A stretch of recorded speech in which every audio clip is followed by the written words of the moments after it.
എല്ലാരും എക്സാം എഴുതി കഴിഞ്ഞോ? എഴുതി കഴിഞ്ഞു മിസ്സേ. മതി എഴുതിയത്. Mickey stop writing. മിസ്സേ എല്ലാവരുടെ പേപ്പർ ഞാൻ വാങ്ങട്ടെ മിസ്സേ? വേണ്ട വേണ്ട, എല്ലാരും പരസ്പരം അവരവരുടെ പേപ്പേഴ്സ് കൈമാറ്. എന്നിട്ട് നിങ്ങൾ തന്നെ മാർക്ക് ഇട്ടാ മതി. ഭാഗ്യം. എടി പേപ്പർ ഇന്നാ നീ എനിക്ക് ഫുൾ മാർക്ക് ഇടണേ. എനിക്ക് വിടണേ. നീതുമോളുടെ പേപ്പർ പിങ്കി നോക്ക്. പിങ്കിയുടെ പേപ്പർ നീതുമോളും. അമൃതയുടെ പേപ്പറെ കണ്ണാപ്പി നോക്കിക്കോ. കണ്ണാപ്പിയുടെ പേപ്പർ അമൃതേ. അങ്ങനെ പേപ്പേഴ്സ് എല്ലാവരും പരസ്പരം കൈമാറ്. വേഗം ആകട്ടെ.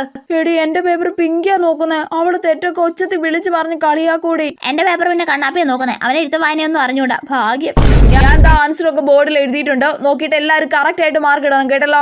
ഇവിടെ ഒന്നും നോക്കാനില്ല, എല്ലാം കറക്റ്റാ. മിസ്സേ തെറ്റുത്തരത്തിന് വലിയ മുട്ട വരച്ചു കൊടുക്കട്ടെ? ഇനി മാർക്ക് ഇട്ട് കഴിഞ്ഞെങ്കിൽ എല്ലാരും പേപ്പർ തിരിച്ചു കൊടുത്തേ. ഇതില് മാർക്ക് ഇടാനൊന്നും ഇല്ല മിസ്സേ. ഇവളെ കൊണ്ട്. നിനക്ക് എത്ര മാർക്ക് ഉണ്ടടി? 10ൽ 2. നിനക്കോ? 10ൽ 1. പിങ്കിക്ക് എത്ര മാർക്ക് ഉണ്ട്? അത് ചോദിക്കാനുണ്ടോ? 10ൽ 10. മിസ് മാർക്ക് കുറഞ്ഞവരെ എണീപ്പിച്ച് നിർത്തുന്നില്ല മിസ്സേ. ചേടാ ഇവളൊരു ശല്യമാണല്ലോ. ആണെന്നേ.